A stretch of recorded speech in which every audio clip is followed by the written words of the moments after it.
Batman Catwoman, the Gotham War Battle Lines, issue 1. See when you've got 2 colons in your title, and a forward slash as well, for that matter. Maybe too much of a title, is all I'll say. But anyway, this is Chip Zdarsky and Tini Howard writing with Mike Hawthorne on the art. So, yeah. So I wasn't obviously excited for this, needless to say, and to be honest, there was a chance I might have skipped it, but because it was on a week 5 and there was only a couple other books, I thought, well, I should read, let's see what's happening.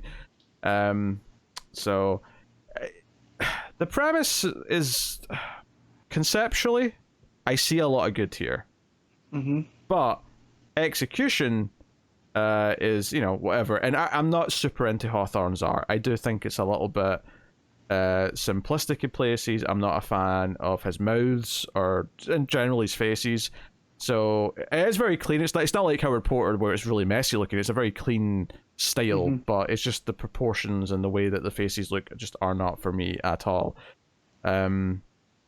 So the premise of this, right? So Batman wakes up. It turns out he's been asleep for 8 weeks after he fell asleep at the end of night. Good Lord, terrace. That's a good nap. It's a good nap, right? It's a good nap. Nothing physical wrong with him. It's just been piloted by Deadman, made him that tired, and he wakes up. Oracle fills him in a little bit. He's got a little sort of like dream where he's looking at Zur-En-Arrh in his head, and he's like, "Hey, is it time for me to take over?" And he's like, "No, you get back in your cage, purple red Batman. I'm getting up." So get back in your box. So he wakes up and he immediately goes over to his bat suit. Time to parole, stretch the legs to get things going. Also, they acknowledge that he's missing a hand here because he's got his like robot hand, and Oracle's like, "Hey, when we were examining your body, we noticed you had a mech hand here. Do I explain that?" He's like, "It's nothing, I'm fine."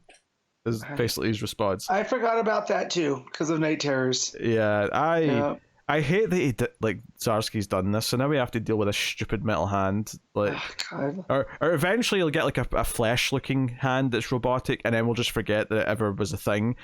Or pretty soon we'll have a clone thrown into a Lazarus pit, and the brain's been transferred over. It's just the whole pain.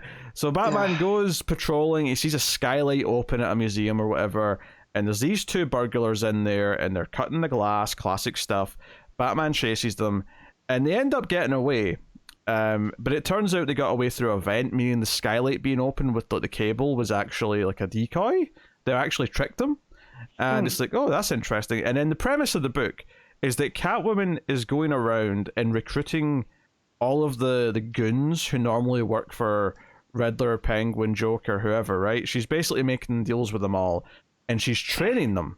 She's training them to be cat burglars, and the idea that, from her perspective, is that she is going to train them all to only steal from the rich, never kill anyone, never hurt anyone, and only take it from people who will basically not miss whatever has been taken.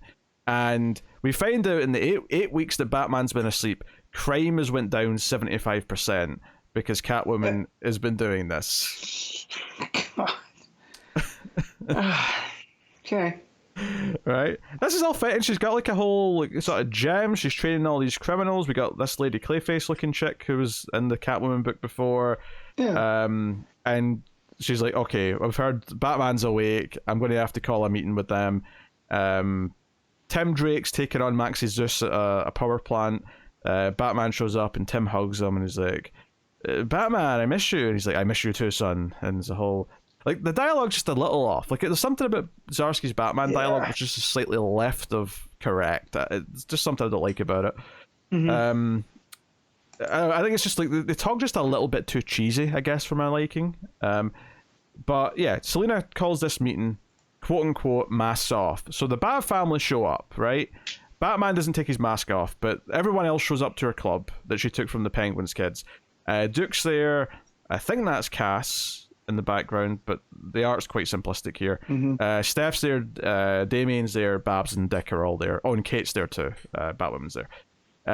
I will point out the art here that Damien looks like he's 17 in this page. And it's just kind of weird because he's still been drawn like he's a 13-year-old in every other book. Yeah. You know? So it just stuck out to me. I was like, wait, is that Tim? And I'm like, no, it's Damien's suit. That's just Damien. You gotta get him Like, he is kind of further away from John's age than he has been, but still, I don't know. If John's not around, like, who's looking? But yeah, if he looks too much like just Tim and Damien's costume, that's a problem.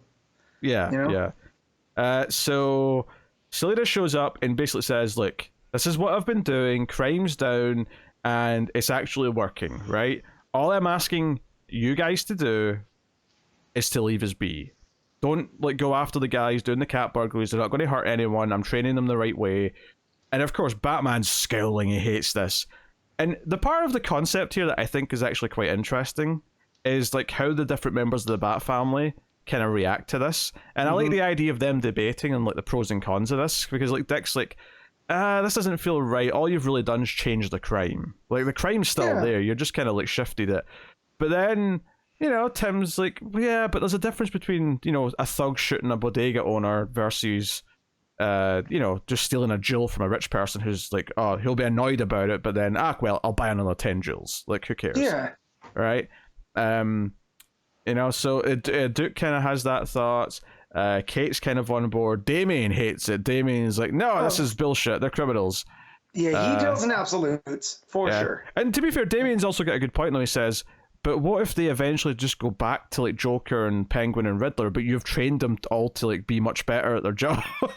I mean, that is kind of Catwoman's thing, though, right? Is that, that's what she kind of wants. Because if she's shifting the crime, Dick pointed out, yeah, you're just shifting the crime. Like, yeah, it's not violent crime now, but it's still crime. And now, there's no way Two-Face and Joker are going to be okay with this. No. And apparently they've been quite quiet during all this because they can't hit. There's no goons to hire. I do love the idea, and this was something the very short-lived TV show called Powerless had, where they had this app in that where, like, people would sign up to be goons, and there was a guy on there who was an ex-Riddler goon. I love the idea of delving into the weird meta mythology of Gotham, where there's all these goons who actually kind of move around the different, like, masked villains for work, depending on who's, like, out of Arkham and who's hiring. That is quite funny to me to get into that.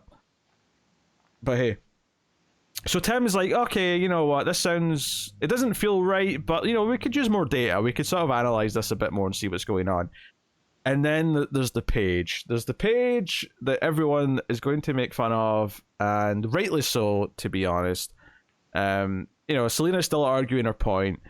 She says, if you attack my people, all you're doing is increasing the kinds of crime you're trying to stop, right? You're just increasing the chances that there's going to be more violence. The violent ones, we're just allowing the rich to be robbed. They can afford it. Hell, half of them never earned their ludicrous wealth. They can give up some for. And this is where Batman jumps in and yells, my parents were rich! And I'm not going to lie, it was giving me serious my parents are dead. Like, that classic panel. It was giving me those vibes. He doesn't slap anyone when he says it, but that was the feeling I got when I read this. It felt really weird. This is what's so sad about the execution of this, is that conceptually, this idea that, like, Selena is basically operating in a slight shade of grey. She's giving the crime world a bit of leeway to be better, and it's working. It's showing results. And I love the idea of the Bat family, and Batman himself especially, having to try and, like, internalize and discuss that. But the problem is, instead of this being this something where he clearly doesn't like it, but he can't really argue that it's not in some level working, he just yells like a child. He's immediately angry. He immediately gets all antsy about it. And it just doesn't feel like it's really doing anything to sort of tackle it. And of course, like, later in the issue, something that happens that kind of, like, spurs things on is that one of her guys tries to rob a rich apartment, but there's a woman there, and she ends up shooting the guy, and he goes out the window. So it's actually the burglar who dies, and it's like this has led to someone dying, just on the other end of everything. So it's like, okay, this is clearly, that's what the end of the issue is. So that clearly we're going to deal with that, and the idea that this will breed more consequences in other ways that maybe Selena hasn't predicted, which is a fair thing to look at, and it's a fair point for Batman to argue. It just feels like his reaction in this. And well, I'm okay with him reacting in a way that doesn't feel quite right. in the sense that he's going to come around and like sort of like understand better later. He just doesn't feel well written the way he reacts in this. Yeah. And that's a shame, because I actually think the idea of saying to him, sometimes it's okay, like, it's actually better to let some of the small fish effectively exist so that all the really bad things don't happen. That's an interesting philosophical question to throw at him. Like, because I understand him, like, wanting to stop purse snatchers, right, from old ladies, right? Ah, sure, yeah. Like, I get that. Again, that's a kind of power dynamic type of crime. But him being upset that they're ripping off, like, again, I feel like the type of person Thomas Wayne was that is, oh, they were just jewels, right? Yeah. Like, who cares if they got ripped off? Well, it's still not going to stop us from trying to fix the city. And I feel like that's where Bruce should be, right? Is let me focus on stopping Joker and Two-Face and Riddler and not have to worry about this. This is one less thing off my plate. Or even if you try to like explore the idea that Batman comes from a rich family, so he has this 1%er kind of perspective on things, and you want to explore how that clouds his judgment. That's another fine idea to explore. I just don't feel like this book is doing it with the nuance that I would actually like to see these things happen. This is, I don't know, like, I feel like there's a better execution for almost every idea in here that I think is a fine idea on paper. It's just, Yeah. I missed the nuance that Zdarsky had with the Knight. Just doing the origin story and, these little smaller stuff. Seems like when he's taking bigger swings is when we're having a lot of these issues. It's a shame. Red Hood actually goes to meet with Selina after this and basically says, hey, I love this, what you're doing. It's a great idea. I'm on board. See, out of anybody I could see that, it is him. Also, I'm surprised that Dick wasn't more open to it, considering that's kind of what he's been doing over in Bloodhaven. I mean, not necessarily the crime, right? He's giving people the stuff they need so they don't have to go commit the crimes, right? But I'm almost more surprised he's not more open to Selina doing that. By refocusing. Yeah. I mean, he doesn't come out too hard against her. He's kind of lukewarm on the negative, as opposed to he's not Damien yelling at the top of his lungs. Right. Actually, I do love that the little a-hole is yelling just like Batman is. That's how you know that they're related. Selina, of course, has to fight Jason for like 3 pages when he first shows up at her place because it's a comic book. But then once they've got the upper hand and Jason's been put down, he's like, no, like I'm kind of into this. Let's do it. And she's like, look, you can't come and meet me in person. And he's basically like, hey, you could use someone on the inside of the Bat family whispering in their ears to try and like turn them on your side. So he's effectively going to be a plant. Although I feel like out of all the Bat family, the one that they're all trained to maybe ignore is Jason Todd, given what he does and what his past is. But interestingly, Selina also says to Jason, no killing. Like, she's like, no, don't kill, because all you're going to do is make Batman angrier, and that's not what we're about. So it's interesting that even Selina takes that high road when it comes to Jason here. But yeah, Batman talks about feeling old and how he's struggling to keep up, and he has to keep the idea of Batman alive, even if the human person's starting to like struggle with it. The bat signal comes on, and he goes and talks to Montoya, and Montoya's like, basically says, I need information on this stuff that's happening. And he's like, and she says that, look, when Jim Gordon was doing this, he was happy to just tell you everything and then wait for you to deliver bad guys. This has to be a two-way street with me. You have to give me stuff too.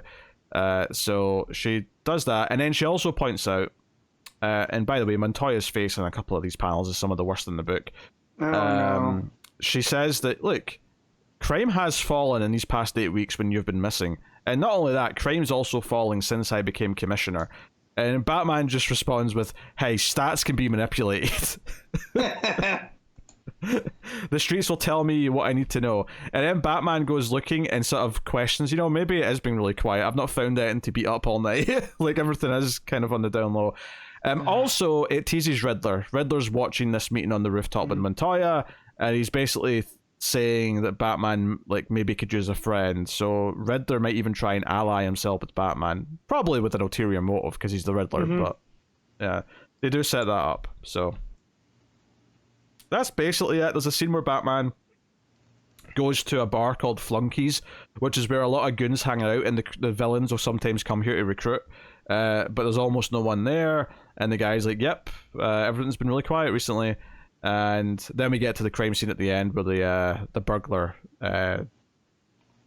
is Roland, his name, who used to work for Freeze and Riddler, who was practicing his heist techniques for Catwoman. And the final couple panels is Batman looking in the reflection of the blood, saying that his mission's become tainted, and that we stop crime. And as he's saying this, his cowl's turning turning purple, and then the thought bubble turns to a purple circle saying we stop crime. And then the final panel's an all-black panel saying, because we're Batman. So it seems like Zur-En-Ar's having influence. I don't know if he's outright turned into him at the end, or if it's just the idea that he's still whispering in his ear kind of thing as he's going. It kind of is. Zur-En-Ar has become kind of the Batman without Bruce aspect, which I don't mind Zdarsky doing, because it does show, Bruce is going to have these connections to things. And maybe that's ultimately going to be the point. It's like his whole arc is going to be like, all right, don't sweat the small stuff. Don't forget that we're here to try to help Gotham be better, and you're not going to stop all crime. Yeah. Also, when Selina was talking to the family, like they straight up start talking about how the fact that we never got married because you said this city needed a Batman, and now I've decided that it needs me. So should we go get married since we're both here? And like, there's a couple. Basically, she says the kids don't like seeing the parents fight, and then I think Steph says, "So yeah, I don't like when mom and dad fight." So they're kind of doing like a whole mom and dad, which pisses off Damien because like she's not my mother. Yeah, which I do like. Him just being a constant reminder of Selina, right? Yeah. So I mean, I appreciate like respecting the continuity there. It's. The art's just not for me. I feel like it's very like the faces are too clean in places, and it's not like it's not like a good clean. It's not like a nice flat like artistic clean like a Fornes or something like that. This is more like I don't know, just something that I don't like about it. But so sometimes like there's just too many sharp edges, or sometimes it's just a case of like it looking like they're kind of expressionless aside from like the obvious parts of the mouth and the eyes, which make it feel kind of like Uncanny Valley-esque, I guess. Yeah, so not good art, and like I think the concepts are solid, but the execution is leaving a lot to be desired, which is not a surprise because I dropped the Catwoman run a couple issues after Tina Howard took over, and I've been very critical of Zdarsky's Batman. Pretty much. Like, I had some good things to say about that first arc, but it kind of kept pushing it a little bit towards the end. And then once we got to that second arc, it was, the gloves were off, and it was a rough time. And I can still see some of those problems creeping in here. So yeah, this continues in Batman, I think next week. So, is it next week? Maybe it's not next week. Maybe the week after. But regardless, I'm looking through the issue right now since I got it, but I didn't get to read it. And like some of the stuff like with Batman looks pretty good.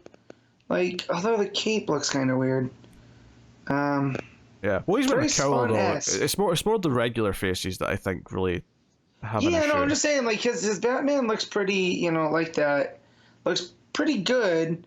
But I was just looking at some of the other stuff is a little bit off. But yeah, I get what you're saying about the faces though, because I had to see the Montoya stuff for myself. Yeah, okay. Yeah, and it's like there's too much shadows on the face. Yeah. Anyway, this I had seen on like Thursday, someone mentioned that basically this boiled down to that stupid internet argument that if Batman wanted to really help, he would just give money to help the poor. Too much of a simplification, I think you'd try to say. Yeah, that's what I mean. Too much of an overgeneralization of what it is, because there is some nuance here to Selina's point. Okay, so I was just going to rate the book because Go ahead. I mean, sadly, I'm like morbidly curious what they do with this, despite the fact that obviously I have a lot of problems with the execution. I'm kind of tempted to just sort of give it a 6 because at least the concepts are interesting, even if I think the execution is very lacking. And I don't like the art. Maybe 5.5. Maybe I'll say 5.5. I'll say it's just over that midway point because at least conceptually, I think there's some interesting debates to be had here. It has potential. Like judging from hearing what you were saying about it, the stuff with Zara and R, and how that is going to play into Selena, right? And her ideals of Gotham versus Zara and R's Batman's ideals of Gotham. I still can't believe they thought it was a good idea to have Batman yell, "My parents were rich." Like that's still like that's that was a face palm kind of moment. I was gobsmacked by that. But hey, my parents were rich. How dare you insult the rich? My parents were rich. Yeah, that's man. And Dick should have said, "Yeah, mine too." You know, like, what's your point, Bruce?